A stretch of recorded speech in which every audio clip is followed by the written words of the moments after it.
Hi, I'm Dr. Stan Steindl. Welcome to Compassion in a T-shirt. Today I'm joined by Daniela Jinés, an organisational happiness and wellbeing strategist whose career has taken her across more than 30 countries and through some fascinatingly different worlds. Daniela began in law and human rights before moving into humanitarian work, education, public policy, and organisational development. She's a Fulbright scholar, the founder of Happy Organisations, and the creator of the HAND model, Happiness and Development. For more than 20 years, Daniela has worked with communities, governments, and organisations exploring how we can create environments where people feel safe, valued, connected, and able to flourish. Her work brings together neuroscience, organisational culture, human rights, and well-being, which raises a question I'm particularly interested in. Where does compassion fit into all of this? And so I bring you Daniela Jinés.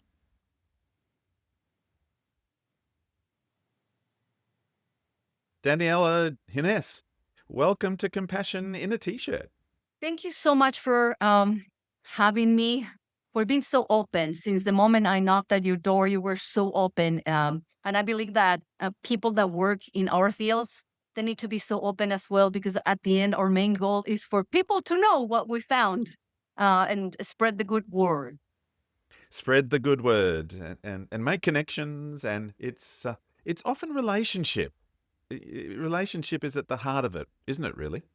Yes, connect with each other. It's so beautiful and important. And you are in Australia, I'm in Hawaii, yet still, I really feel the energy close. That Yeah. excites me a lot. So thank you.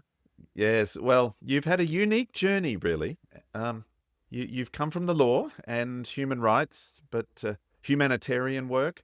I think you spent a bit of time in Australia, actually, and but now organisational happiness. How did tell us about the journey you've been on, I suppose, but also how did happiness become the thing that you wanted to really understand and work with? Thank you. That makes me really proud, actually. My story becomes real with a lot of aha moments. And I think usually those aha moments come after big and several mistakes.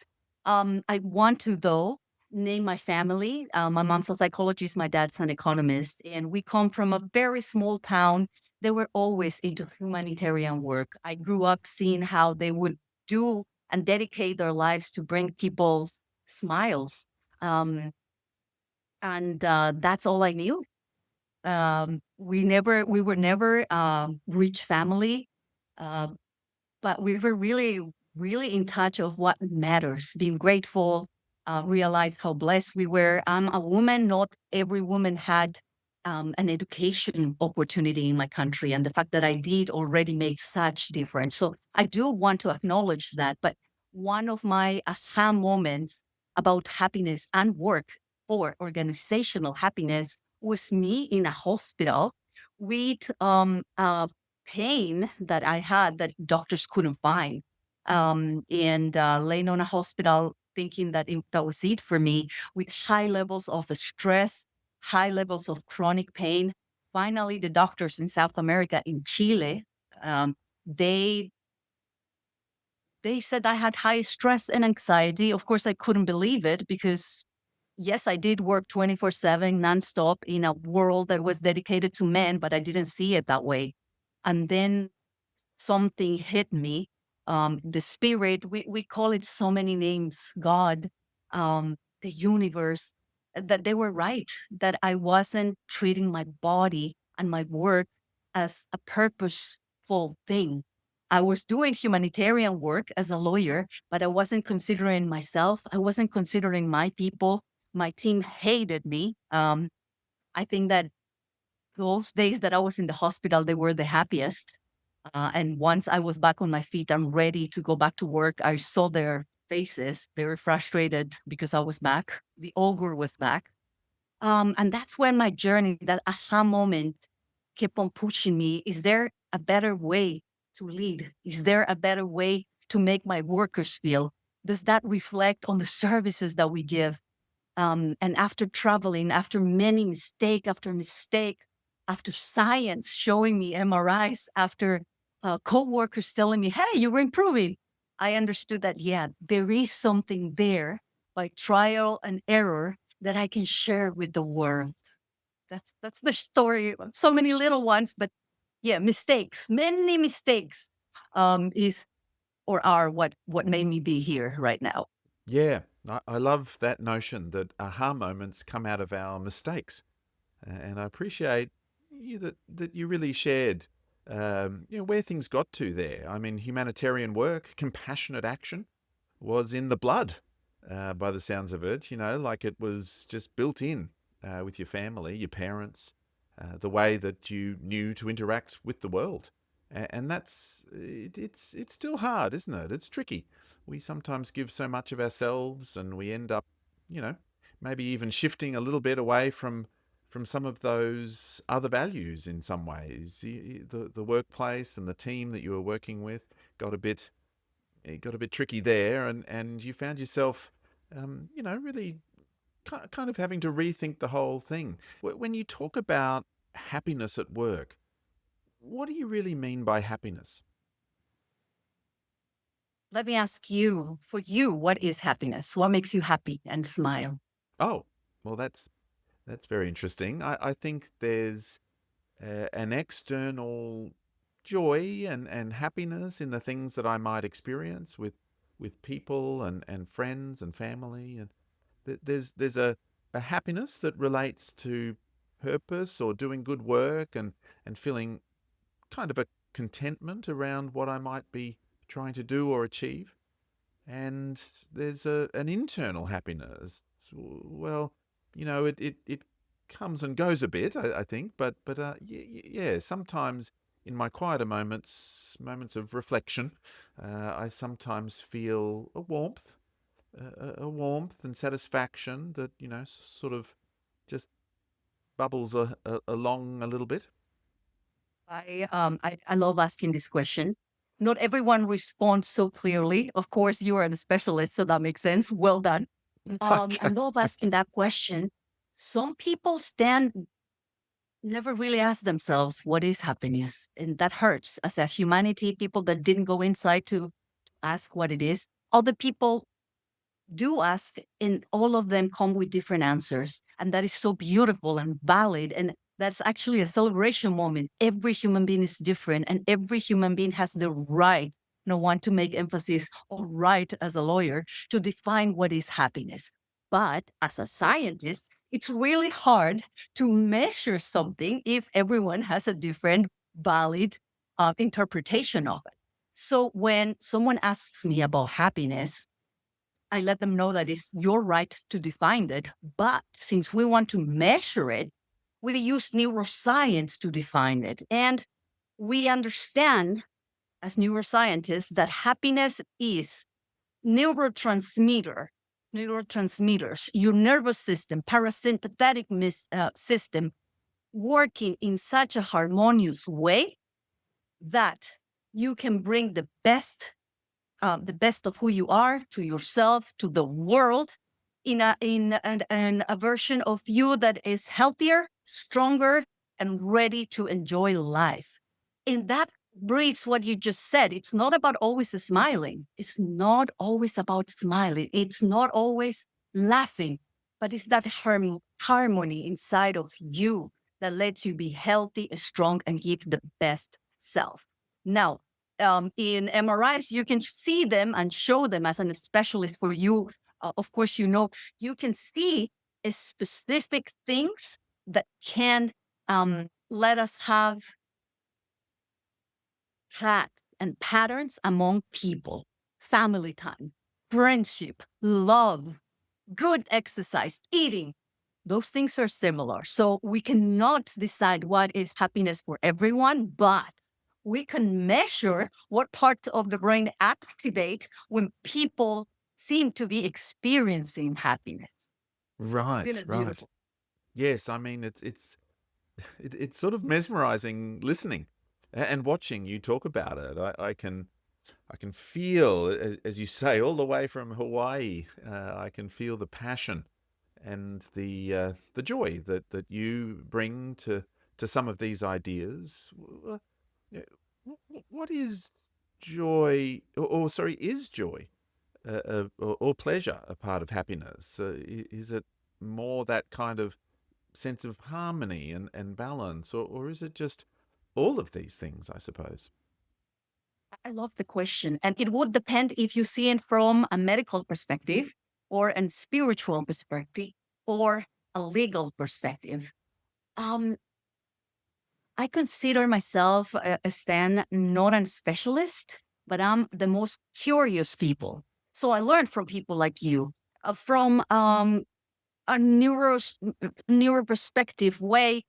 There is a difference because there are different neurotransmitters acting. Dopamine, some ways, which is the short one, right? Or the serotonin, long term, oxytocin. There are different ways on where you can define what is similar and what is different. In a spiritual way, the same. And in a legal way, all of them are valid, and you have the right of all of them. What I'm advocating for is not necessarily definitions or me giving the definitions about certain aspects about happiness. My goal is for people to dig inside what is happiness for me? What is happiness for my family? Am I feeling that at work? Can I reach those feelings of plenitude, of harmony at work? Um, and I think that there is where it becomes more interesting because science itself can be very dangerous, Stan. Um, we don't know those studies can be sponsored by certain pharmaceutical companies or by certain results that public offices are expecting. So we don't know what is true or not. In my field, I want people to ask themselves, is there a difference between joy and happiness? What is it for me? When do I feel joy? When do I feel happiness? So we can all make our decisions. But based on science, yes, joy is a component of happiness, Yeah. smaller. Yeah, the thing that sprung to mind listening to you there is just the role of self awareness might somehow have to play, and I've often grappled with self empathy. I suppose that ability, for us to be empathizing with that experiencing part of us, and how we're able to even bring that kind of level of awareness and empathy to ourselves to notice, okay, this is happiness, or perhaps this moment isn't happiness. Do you have any thoughts there about self awareness, but even beyond that, to a kind of self empathy? I'm learning from you. Actually, you are the specialist about compassion, and I love listen the clarity that you have. I do believe that we need to go beyond self awareness. But how? That is the thing. How? And I want to talk about my field, which is happiness at work. Sometimes we're not even aware of what work is, what work represents to me, the purpose that I have at work. One of the things that it gives me the chills to say every time I open my mouth is an average human being spends 90,000 hours at work. 90,000 hours of our lives we spend at work. Are we aware of how and how am I showing to that work? What purpose is my purpose? The impact that my words are having on my coworkers, the impact that that work is having once I return home. Am I self aware of what I'm doing in life when I go to work? Maybe we're not. And that is super scary and also normal for the kind of lives that we used to have or we used having. We need to pay bills. We have kids. Not all of us are blessed enough to have a job um that we want, that we dreamt of. Am I aware of that? I think that self-awareness is becoming not only the first ingredient for happiness, but it's also becoming a responsibility if we want to leave this world better for our kids, for the people that are going to come. And it's so important. Now, the question people like you are answering is, how do I become self-aware? How? Is it easy and is it hard? And those are the topics that you actually talk about with people. So thank you for that. Yes, it's not easy in a way, is it? Because there are so many pressures and so many competing demands, and we go into a little bit of autopilot mode, and we become potentially unhappy, but we don't have that moment to stop and really even notice it, or bring awareness to it, or let alone really deeply empathize with, how am I feeling, and what is behind those feelings. What would you say are some of the barriers, if you like, at work? What are some of the things that really do make it harder for us to embrace that sense of happiness at work? Our work style is not defined or it's not created for humans. It was Mm. our kind of work style was developed on the industry revolution. We were designed to create machines that would operate at the maximum efficiency. We weren't thinking about humans.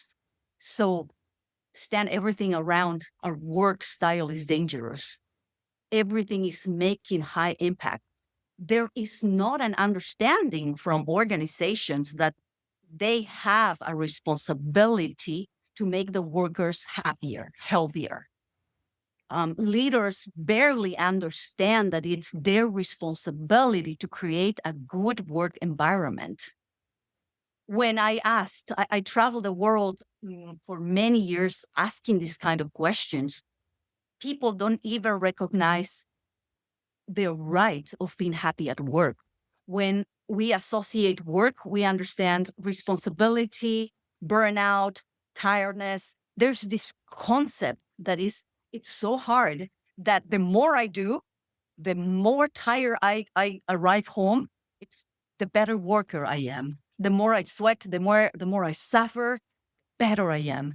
The more I yell at my workers to do more, the better leader I am. So there's so many challenges around us at work. But if I have to choose one, I will go back to your words, self-awareness. I think that's the biggest risk that all workers have. Am I aware that I deserve to be happy at work, even if I ended up cleaning toilets instead of being an astronaut? Do I deserve being happy? Do I deserve to have purpose? Do I deserve to have quality of life, even though I'm condemned to do this job to feed my kids?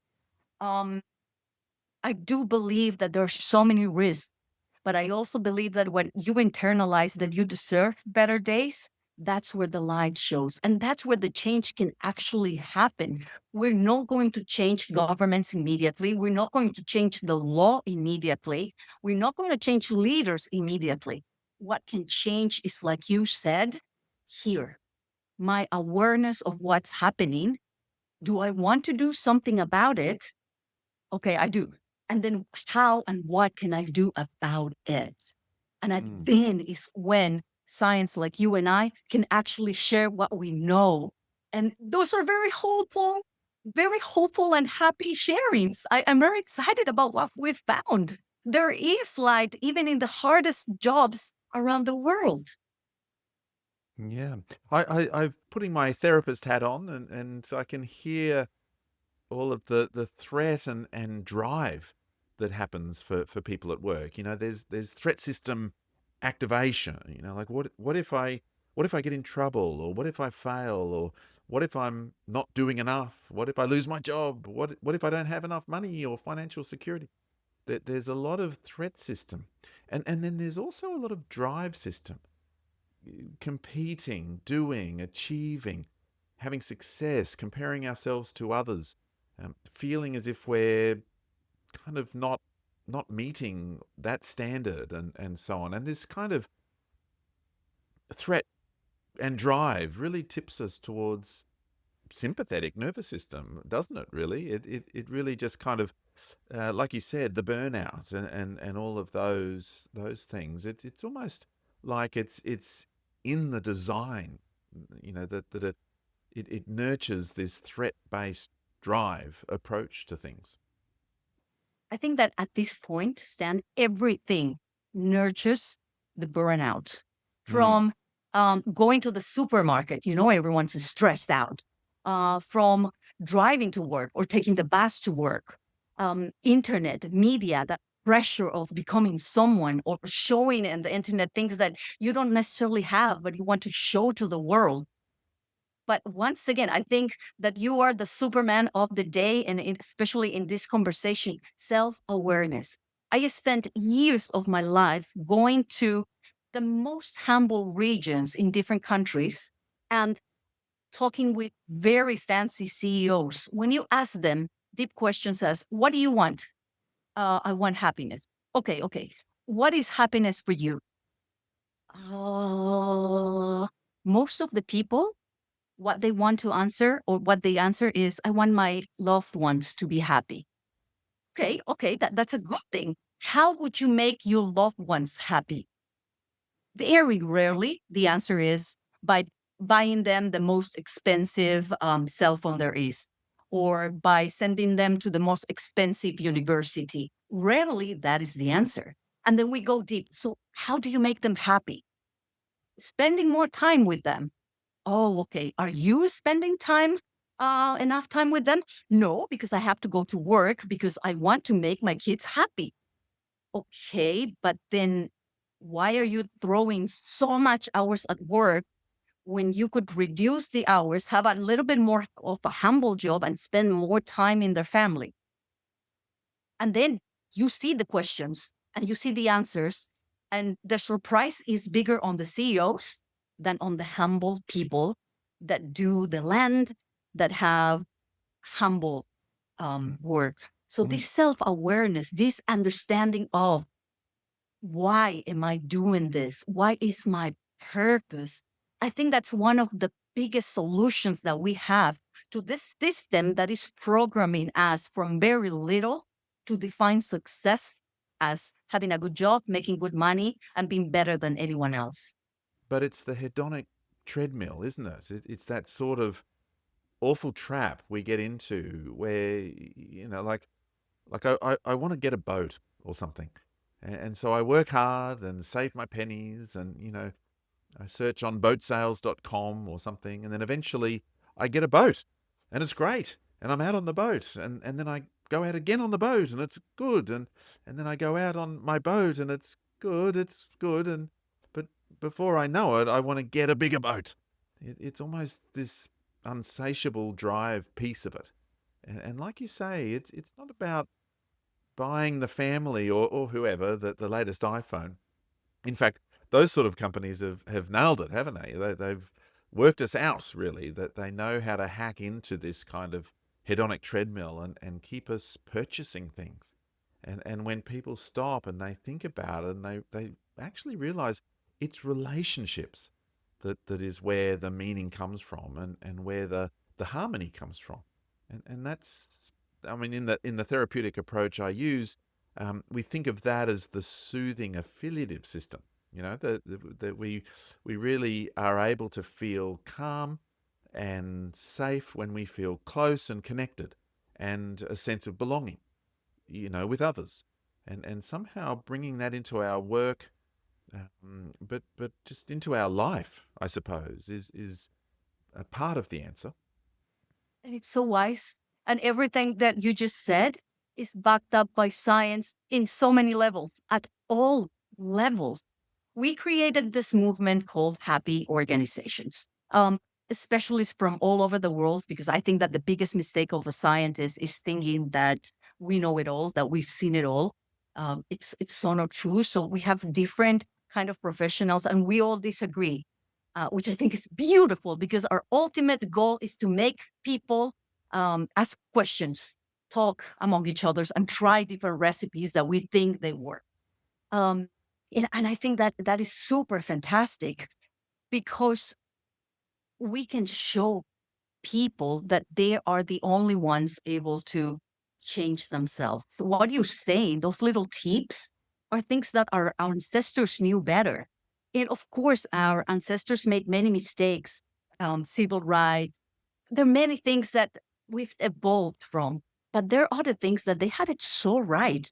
At the beginning of our conversation, you said, you kind of described everything that it's backed up by science. Friends, happiness, purpose, you add those to your regular life, and you're already going to see a difference.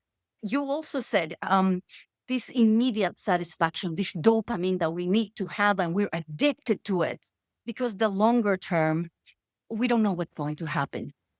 Those little things keep us numb, and the more we can spread the word that there is something easy and simple that you can do, little things. For instance, hug yourselves. If you don't have anyone to hug your family, hug your dog. Let animals go in the offices. And I thank you so much for letting me talk, because I can stop talk about this for hours, and I see how patiently and kind you are by receiving the information that you already know as well. Um, when we talk to CEOs, and we tell them these amazing things, they don't care. But when we show them with data that caring about this can actually create more efficient and bring more money to their organizations, then they open their eyes and they're like, okay, show me what you got. And then when they see the difference, when they see turnover reduce, when they see people happier, but also more committed at work, showing more hours, more brain, more creativity, they're like, oh, this is so amazing. So once again, we have the light, and we have people like you willing to spread this. I am an optimist. What can I tell you? I am. I'm a believer. Very good, very good. I suppose what you're talking about there is it's awareness, but it's also action. I guess it's about what to do next. The actions to take, helpful action, perhaps even change. Making certain changes. You give a nice little examples there, but there's kind of like awareness and action, I suppose. What you talk, and I want to create actually our whole conversation based on self-awareness. You Mm. were absolutely right. It starts there. You need to be aware, of course, what am I able to change and what am I able to not change. For Ah. a normal coworker, I'm not able to resign and find another job, especially because the market is so saturated. Mm. So, am I going to be able to change that? And no, my boss is really hard on me. He yells and screams, and he's always angry.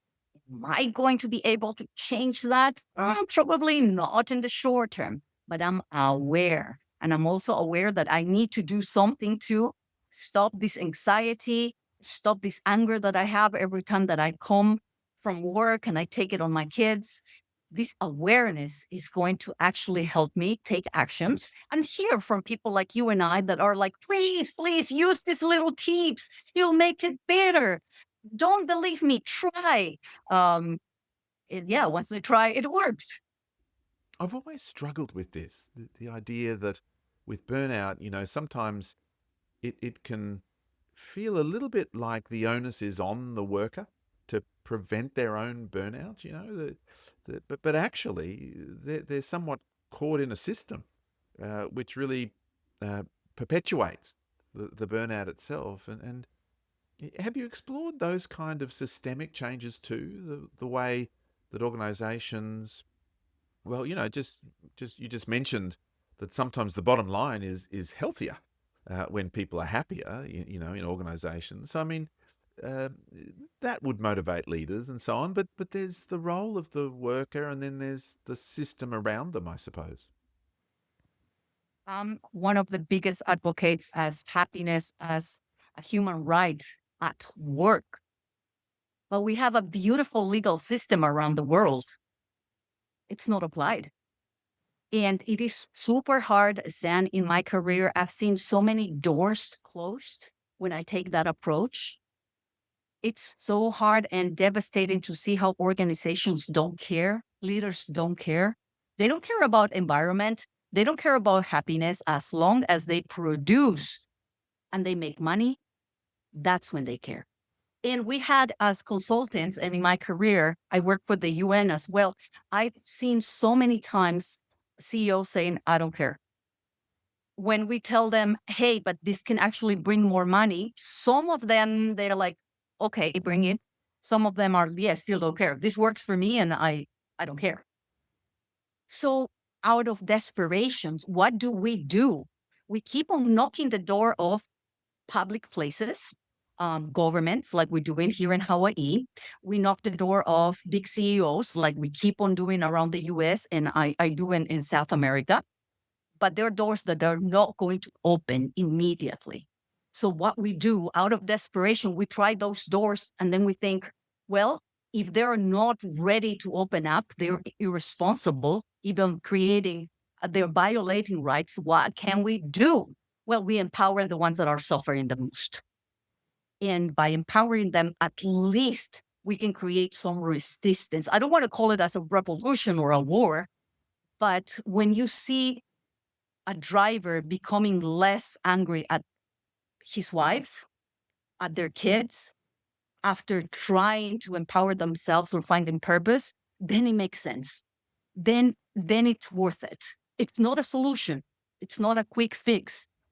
But yeah, it is a human right, but it's going to take us years to understand that it's a responsibility of every single boss to care for the well-being.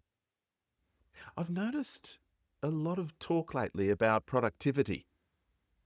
You know the and you know what you were just sort of alluding to, that it's almost like productivity is the final prize, or something, that all of the it's what all the leaders are really going for. Even the whole AI revolution seems to be about, you get really great productivity, and productivity, I mean, well, it circles back on the worker, doesn't it, in a way? It really becomes a load on them. And if we're only thinking about productivity, then we're starting to move away from well-being for everybody. Absolutely. And it's hard for us as advocates of happiness at work to have to actually offer organizations more productivity. They should be open just by telling them that it's their moral and legal responsibility to create happiness. Mm. But we create this important data 5 years ago, when I was working with my government. Out of 100 organizations, five people would say, yes, let's see what you got. If we only talk about well-being, 32 would say yes if you talk about productivity. And our goal is to get inside. We want to get inside the organization. At the end of the day, when we try the open way, it doesn't work. So this productivity thing seems to be the only thing that people are willing to talk about or open up if you want to offer our service. And our services then are free. I work for a beautiful organization called Surf Break that pays my fees and it gives me a decent lifestyle, so I can dedicate the rest of my part to do the service that we do, humanitarian service. So we are giving you the workshop for free. We're training you people for free. The only thing you need to do is give them a little bit of time. Give the RH people a little bit of time to work on your manuals and your culture. But when we're so desperate, okay, let me tell you, we can do productivity better. Are you interested? Yeah, okay. So it is hard. It is Well, to be annoying. honest, But to at be the end honest, of like the day works. sorry, I talked over you there. Sorry, but I do I notice it myself. I enjoy a bit of creative writing on the side, and I like to, that's a little hobby, and whatever. But lately there's been a couple of situations amongst some friends, and some concerning situations that have, sort of been niggling away at the back of the mind, and made for some difficult feelings. And of course, when that's happening, I can't be as productive on my creative writing. And so there's a very logical connection between well-being and happiness and productivity anyway. So if we're feeling safe, I guess, is important. And if we're feeling calm and sort of happy, then we're much more able to just focus and do the job, and be productive. It is hard to see. And I think when you and I talk about it, we'll agree on so many things because one, we practice on ourselves. I have the most beautiful and amazing work environment that I could have.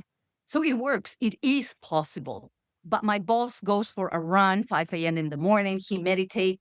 He's always making sure that have you eaten? Are you having enough love time?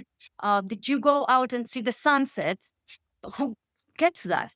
But in return, like you said, I feel so safe to make mistakes. I feel so nurtured and so cared for that, like even if he wouldn't have money to pay me, I'll be like, I'm here for you. I'll sacrifice things. Let's go together. Um, so Hmm. yes, our nervous system needs to be regulated to give ourselves. We don't understand that until we see it. The importance of being a CEO that actually takes consciousness, self-awareness of that, it's vital. And I think that becomes once again of understanding purpose. You mentioned it at the beginning of our conversation. Do you know your purpose on life? Very few people will be like, my purpose is to be a millionaire, period. Because when you go deeper, okay, I want to be a millionaire. Okay, that's your purpose. For what? Usually comes to, I want to protect my family. I want my family to be happy. And then when you dig deeper, you understand that that million's not necessarily going to make that. Um, but these are responsibilities, Stan, and it is hard to spread the word. Hmm. So I think, and I make emphasis on this, I think that I've seen more results by empowering workers around the world, Hmm. faster results than empowering the organizations or public governments or Hmm. governments themselves. Yeah, yeah, no, it's well, it's ongoing work, isn't it? Really. So we chip away at it and so on. You've developed something called the hand model. I think I wondered, yeah, what have you learned there that actually helps create change? Personal one. The hand model is the first part is personal change. And it talk about little rituals that you talked about in your podcast because I did the background check. Um, Little things. How much friend time are you having? um, how much exercise are you doing and how to treat yourself to find time to do those things. No, I'm sorry, I work 3 jobs because I have to pay for my kids. That's valid. And it's our responsible to say, no, don't worry, leave it. How do we create small tips around that hard work so you can do some breath works? In your way to work, maybe stop listening to the news that brings you anxiety and listen to 3 songs that made you super happy when you were a kid. What are you saying to yourself in the morning when you look at the mirror instead of saying another horrible day at work? Maybe activate 3 things that you're grateful for.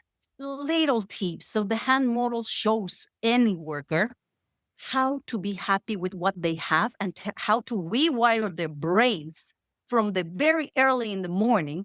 Instead of showering angry, sing a song while you're showering. And don't believe me, just try it for a couple of days. Let's see. Instead of starting your morning like most of us do, looking at the cell phone, do a little pray, a little ritual, a little hugging, self-hugging if you don't have anyone to hug. And that's what the hand model does. And it's a free model that, of course, can be one way to create a brain recodification. One way. There's so many outside, and it's given to any worker that wants to. We have to actually beg it, take it, use it, because it's science, but it's also a fast response when you don't have anything else to do to change your reality because you can't change your world. Is hand an acronym? Hand, it's hand. It's Ah, like give yourself a hand, give myself a hand. We all need a hand. And love it. there's a lot of things in my culture about what a hand means. So it's more self-internal ritual. It Yes. reminds me my time in the hospital where I promised that if I was going to get alive, I was going to do something meaningful, or at least that could contribute a tiny bit to the world outside. And I mean, obviously, I'm somewhat preoccupied with compassion and self-compassion, but it certainly reminds me of that. You know, compassion is basically a big motivation behind exactly what you're saying. Compassion is a sensitivity to suffering in self and others, with a commitment to try and alleviate and prevent that suffering. And you know, those little moments you described, choosing to listen to music rather than the news, you know, that's a really interesting self-compassionate choice. And I think the Dalai Lama quote is a lovely one where he says something like, if you want others to be happy, practice compassion. If you want to be happy, practice compassion. And it's sort of, you know, I think well, happiness and compassion are sort of really closely entwined there. Isn't it a beautiful word? It's such a beautiful word. And it's something that we miss. And it can be easily confused with self love, with self happiness. I think those words are so intertwined: stand, love, happiness, compassion, gratitude, forgiveness. They all have a little bit in common, and they're so beautiful for healing.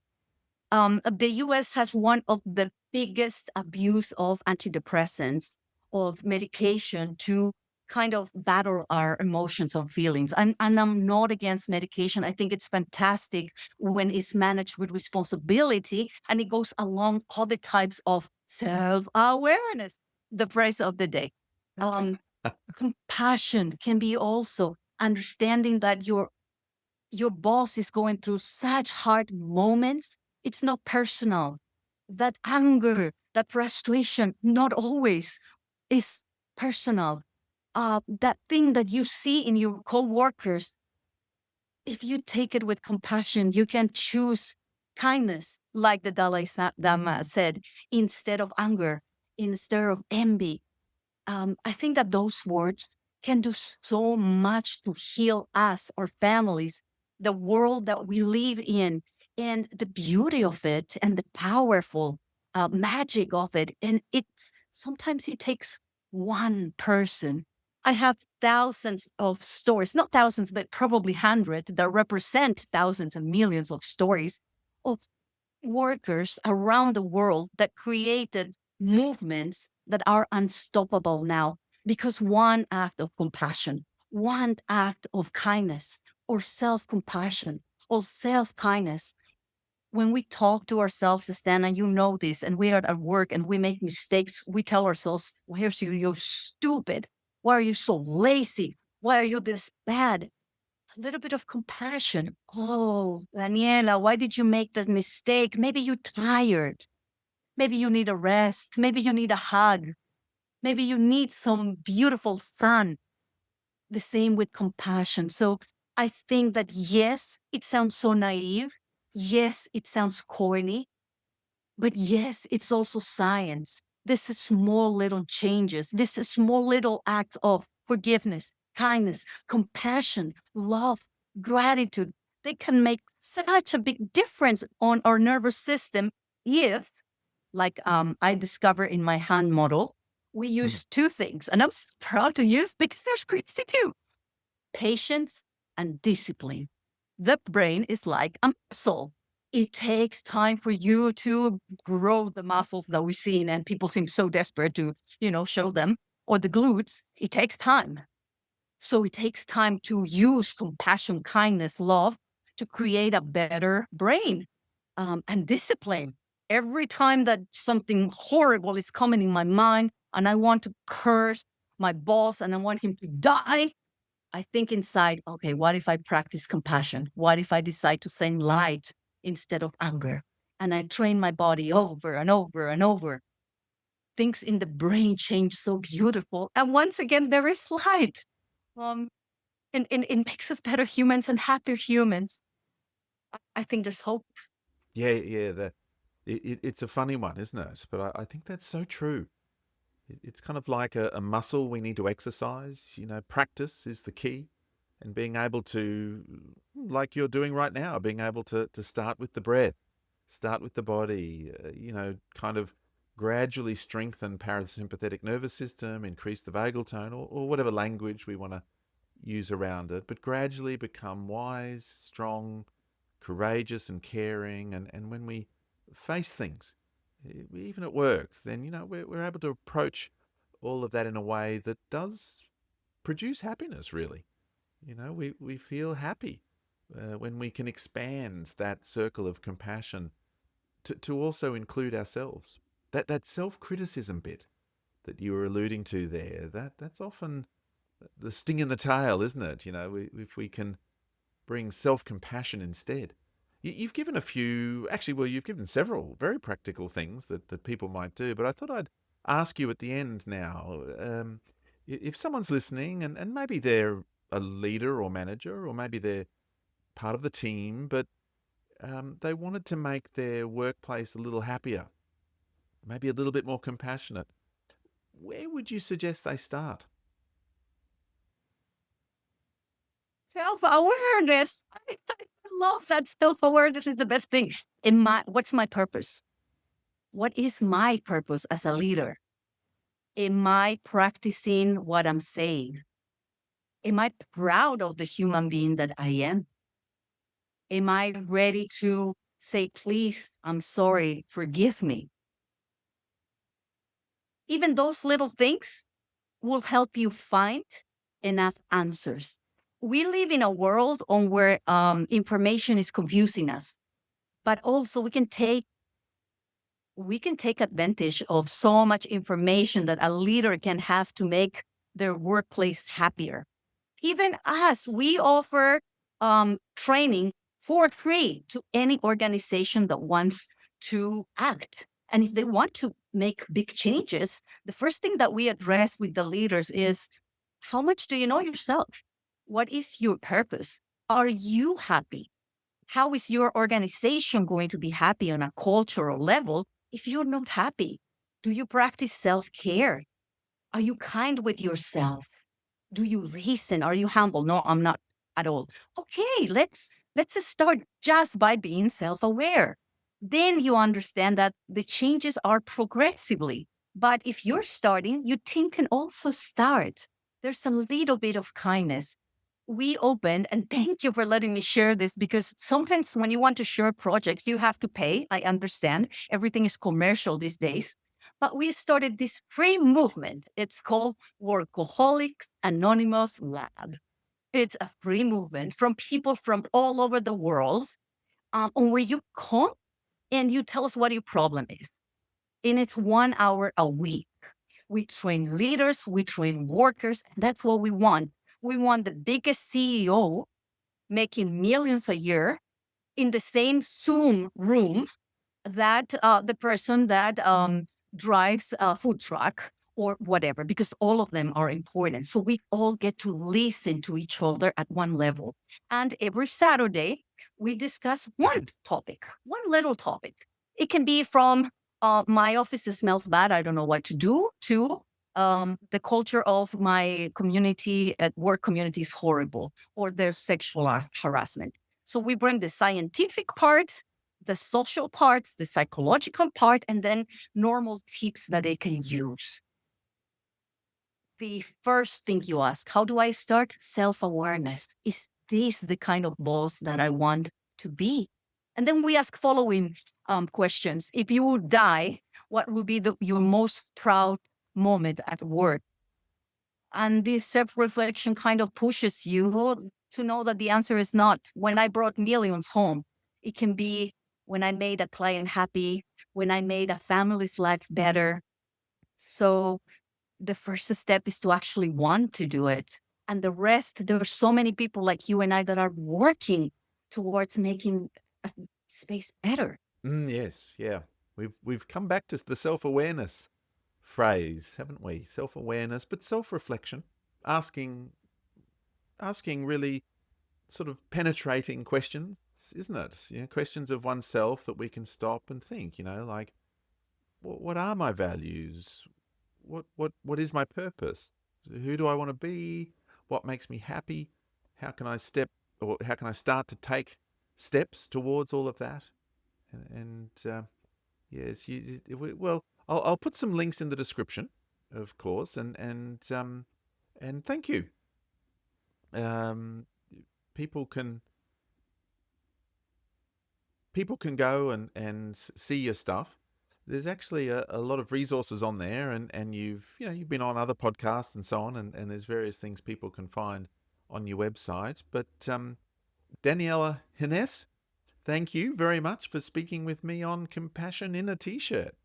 And I'm speaking out loud because, when you manifest, it comes true. I hope to see you in person in Hawaii next year and hug each other, celebrating that there's more people learning to be happy, understanding that this life at the end, it's a gift and we can find joy in small things. We might not be the CEOs that we dreamed of, but with fathers, with daughters, with family. And there's so much love that we can enjoy when we have the sun, some hands, simple things. Thank you so much.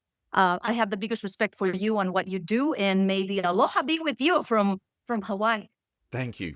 You're a wonderful inspiration. Thank you very much.